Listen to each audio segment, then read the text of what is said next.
You're listening to This Week in E-commerce, the Ecom Nation podcast. Dive into the top online retail headlines with your hosts, Paul Waddy and Mal Chia.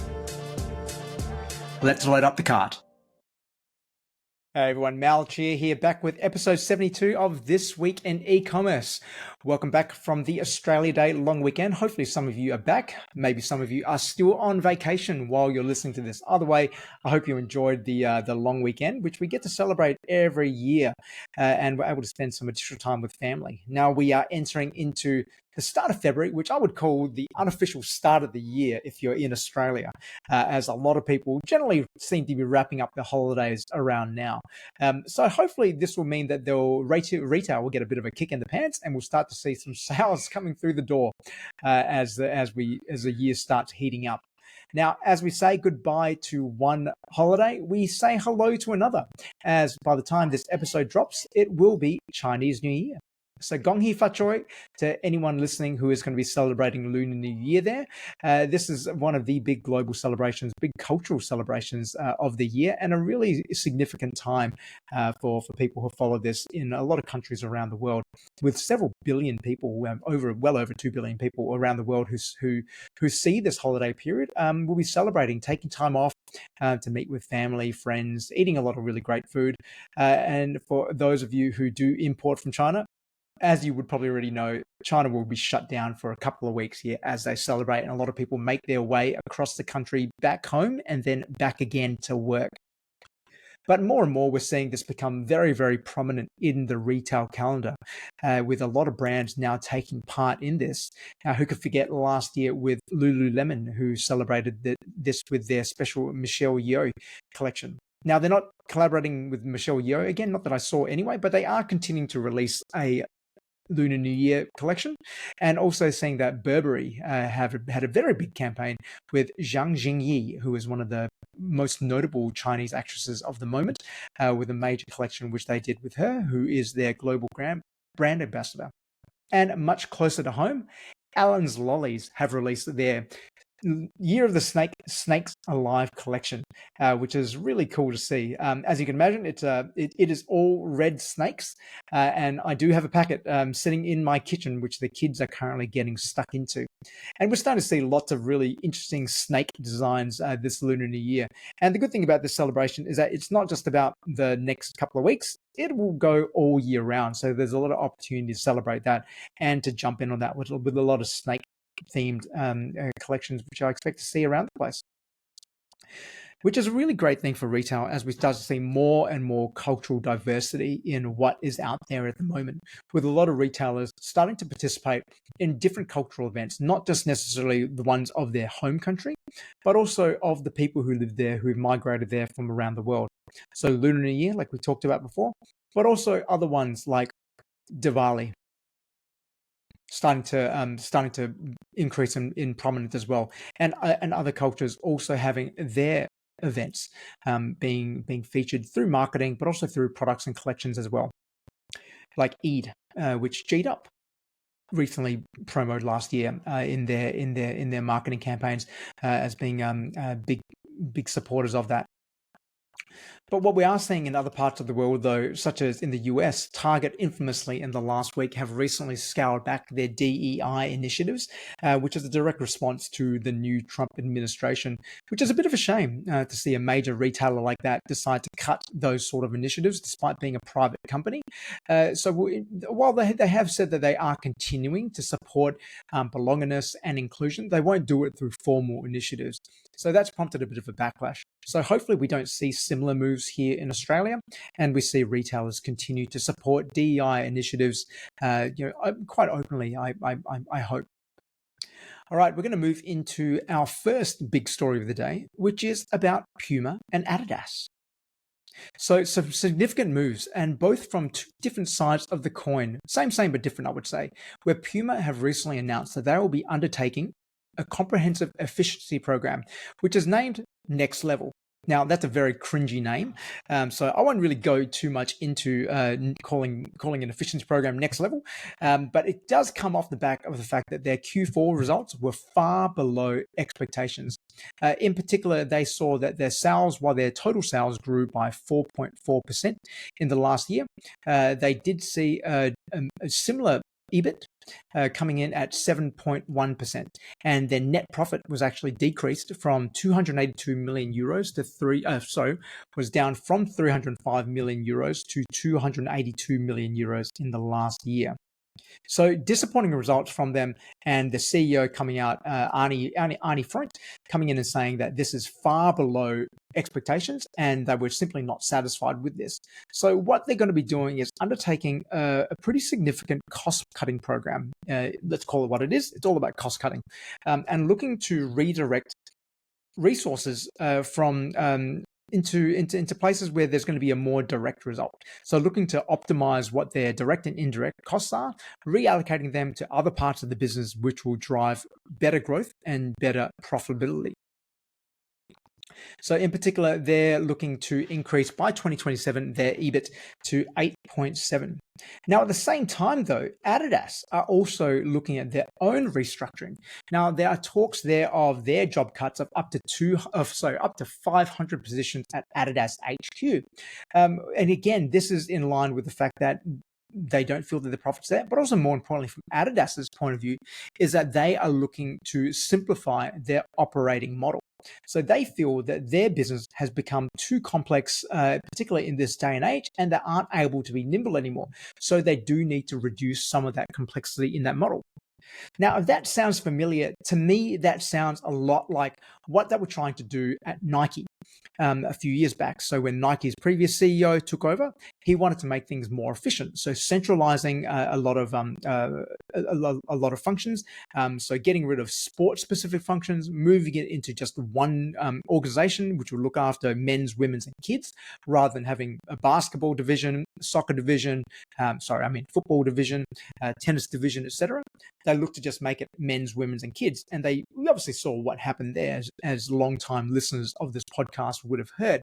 So I wonder whether this is a similar move as well, where Adidas are actually making that same mistake again by actually reducing the complexity, trying to streamline, but they also might at the same time throw out the baby with the bathwater and actually lose what has made their brand special. Now, a lot of you would probably argue that Adidas probably hasn't been too special except for Yeezys. And you know what? You'd probably be right in that regard, because over the last couple of decades, Adidas has really been, not even a second-tier brand, but more like a third-tier brand compared to Nike. While they are big, they are nowhere close to Nike's size. And from a cultural standpoint, were particularly irrelevant until Yeezys came along. So we've talked about that before, so I won't really get into the Yeezy side of things. But looking at what they're trying to do, it shows they're trying to streamline. It shows they're trying to move a little bit faster, in the same way that Puma are as well. And I dare say a large part of this is through the increased competition which is coming in the market, not only from new, nimbler brands like Hoka and On, who are coming in and really growing very, very rapidly, both in the trainers market, but also in tennis and running. But also other brands like New Balance, who we talked about last week, who have been really revolutionary in terms of what they're doing and really innovative and pushing the boundaries.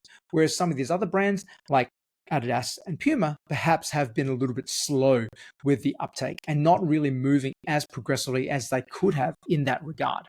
So this is going to be a really interesting one to see over the next few years, how this plays out in both of these brands, and whether I will be doing another deep dive into Adidas or Puma in a couple of years' time when we're talking about their collapsing results. In the meantime, though, the market has not been sympathetic towards Puma, and we're starting to see their share price continue to decline, even with the announcement that they are going to be implementing next level. All right, on the flip side, though, we are going to be talking about some really good positive news, local news, which is Kogan has reported some seriously impressive first half numbers. And this is a big reversal of fortune from where they were last year, where they posted an $83,000 net profit. And they've seen that, which is, while still profitable, was still a big change. If you might recall, prior to that, they were actually wildly unprofitable. So what we saw in the first half of this year, which is the July to the December period, I know that's confusing. We were just talking about Q4 being the last quarter of last year. Now I'm talking about the first half, which is the first of the year, which is the last half of last year. I'm now confusing myself. Kogan has had some really fantastic results, but they saw their gross sales increase by 10.3% year on year to $492.5 million and revenue growth of 10% to $272 million. But also, most impressively, saw their gross profit increase by 18.3% to $106 million and a 17.5% increase to adjusted EBITDA to $25.3 million. Now, that is a dramatic improvement in a very, very short period of time. So in less than in 12 months, they've been able to make that improvement, which is just gigantic when you look at things, particularly in the market which we were in. So what was interesting about what they did, though, was that Kogan's strategy was that even though they knew that it was going to be a really tough period, they understood that this last quarter, they had to go all in, because this is a time when all the consumers would be saving their bucks. They'll be saving their dollars to spend it now over this period in Q4 last year. So that's what they did. They went super, super aggressive with their marketing and promotional activity over this time. And they also launched their Mighty 8 marketplace as well, which enhanced their loyalty program, their Primate loyalty program. So even though they did have some tech challenges over that week, which I've heard, it was still a roaring success, as you would see. So a lot of this shows that smart strategy will overcome some of the challenges you're seeing. And in Kogan's case, they truly understood what was going to be important about their customers and what their customers were looking for, which ultimately was going to be a really great deal over peak period. And that's exactly what they delivered. They really looked at everything which they offered and went, how can we make sure that we have the right offer out there, and we are going to be super aggressive with all our channels to ensure that we are going to be seeing some growth. And to be able to do this and actually have that gross profit increase shows that also on the buying side, they were able to be really smart with what products they were merchandising, and also what they were able to buy it for as well, by improving their profit margins on all of these to be able to achieve those sort of numbers. Because a 17.5 increase in EBITDA is a hell of an achievement over this time when you're comparing year on year, which shows that last year they had to go really aggressive, but they also weren't able to sell the right product. They were potentially having to go too deep on the wrong product, whereas this time they were able to offer the right discount on the right product. So it's a great positive sign to show that you can be really smart in this period. If you are really smart and you do execute really well, you can achieve some really great numbers. All right. Now, the big story of the week, though, and this is the main one, and this is a biggie. And if you haven't heard this before, where have you been living? But we're going to talk about it here, which is that we have seen the demise of one of the granddaddies of Australian online retail. And this is huge news because Wesfarmers are winding down Catch. Now, this is now going to be the end of one of the websites which you would look at and would say they were one of the OGs in Australia. They were one of the OGs in Australian online retail. And this is a sad day because it's a sign of also where the market has shifted as well. But at the same time, though, while it's sad to see one of the doyens, one of the stalwarts of Australian retail, meet this unfortunate end, it also shows where the opportunity continues to be for retail, and that is that we need to be providing more remarkable, differentiated retail. Because what happened with Catch can really be summarized in really three core areas. The number one is that the competitive landscape these last few years has completely changed from when Catch started, back in like the early 2000s as being a deal of the day website. They would have fantastic deals. You'd be able to go on there and get all sorts of things at a ridiculous price. They decided to move out of that and move into the full marketplace model, just the general everyday marketplace model. You're relying on the fact that they had a huge database and they had huge brand equity, which could only get them so far. Because what happened the last few years is that you've seen the rise of so many marketplaces. whether it be the likes of some of our incumbent big retailers like Myers, Woolworths, and Coles, who have all launched their own marketplaces, or even Bunnings or Barbecues Galore with their own marketplace, selling really commoditized products, selling roughly the same things everyone else is selling, unless you have some of them who do have some exclusives. For the most part, a lot of the sellers were just selling it on all the different marketplaces, which meant you could see the same product. And what it came down to was leveraging the loyalty of the customer of that brand to be able to continue to buy, use a marketplace, and also be able to earn the points, whether it be talking about a Myer One card or Woolworths Everyday Rewards or Flybuys and Coles, whatever it was, you were able to earn your particular points by buying through the marketplace. But the big killer for all of them, though, was Amazon, because Amazon came in roughly about, I think I want to say about 7 years ago now, 7-8 years ago now. And year after year after year has just been getting bigger and bigger and bigger. And it is now the proverbial 800-pound gorilla who is there dominating the marketplace and will be very soon the number one, or is already the number one online shopping website in Australia, but also very soon will be over 50% of Australian retail, because that's just the way they operate. They operate at such a scale and provide so much value for the customer, whether it be through Amazon Prime and all the bundled services, whether it be through the next day delivery, whether it's on the vast range of products across every single category you could ever imagine at a great price. Whatever it is, it's really hard to compete against that. But that's exactly who Catch were up against. And Catch, unfortunately, had no business playing against a competitor like that. And I think Wesfarmers saw that they couldn't be able to challenge them. And then secondly, we're looking at how the value proposition changed as well. I talked earlier about throwing the baby out with the bathwater. And in many respects, that is what Catch did, because what they did was that they moved away from that exclusive deals model, which they were founded on. And yes, it's a model which could never really get huge. You won't be able to sell hundreds of products, thousands of different SKUs a day and make X amount of money. You could only sell one SKU a day, and you only had a limited time to do it. That was the whole value proposition which they had, and why you went there. There was a whole excitement around going there. But when they transitioned away from that and went to this everyday marketplace model, they lost what was special about them, which is that intense hype about what product they're going to have. What are they going to be selling today? Because I remember when I started buying online, I was one of those customers. I would be on there all the time trying to find what was the best deal. What were they going to be selling today? And when they lost that, they moved away and they went into a very crowded marketplace where they just became like everyone else, like we talked about before, because their competitors changed from being deal of the day, making sure you've got the best deal out there, to just being like everyone else. And now there are so many marketplaces out there, from the aforementioned big guys, but also much smaller marketplaces which exist as well, who operate in certain niches, such as consumer electronics, who operate a small marketplace, but also have a similar product as well, but potentially have more of a focus, because they're not trying to sell everything. They're just trying to sell one particular category and be really, really good at it, which makes it really, really tough for them to be able to stand out, and particularly to maintain any semblance of loyalty when customers can essentially just shop around. And finally, thirdly, and probably one of the most important ones, is that the culture changed. Now, the former MD, Nati Harpaz, noted that before being acquired, they were on a $1 billion run rate and had very high profitability.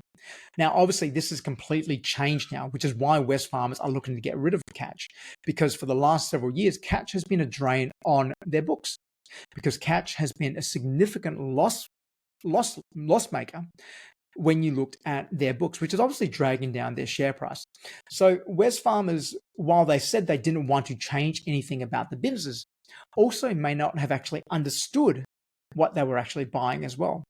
By actually moving to a more commoditized model, they lost what made Catch special. They lost the magic of Catch, which probably came with the culture, with Gabby and his brother, who really founded Catch and really drove that and grew that. So that founder energy, when you lose it, was that potentially lost when Wesfarmers took over? So when the tea leaves started changing and they could see other marketplaces coming into the fray, they weren't able to pivot quickly enough because they weren't thinking like founders. They weren't able to address these challenges from these new marketplaces which were coming in. But also by failing to invest as well in the automation required to be able to reduce, while they did invest in automation, it didn't actually deliver the returns they wanted it to. So there's a lot to unpack here, and there's a lot to really think about for a lot of retailers, which is whether you're a marketplace or not, or whether you're selling your own product or on selling someone else's product, it's really important to make sure you have a really clear value proposition, that you understand where you fit into the market and how you can stand out in that market. Because fundamentally, when you think about marketplaces, and this is really important for marketplaces, pardon my French, are a shitty low margin business because you only make a tiny clip of everything which gets sold, and you still need to market that product as well to bring traffic to your site to then browse, buy, whatever it is. So scale matters massively because you simply will never, ever, ever have the margins to have a successful business without scale as a marketplace. Then also looking at the challenges as well with changing their business model. That if you do transform your business model, you need to understand what it is as well, because they went from being a special deal of the day to being all about clearing other people's excess inventory. So there were a lot of challenges there. To understand if your business model needs to change, how are you going to be addressing those challenges? What are those challenges which you need to be aware of so that you can mitigate as much of the risk as possible? And then finally, when thinking about the culture as well, that if you are going to invest in another business or if you are going to acquire another business or you're looking to sell, how important is that culture?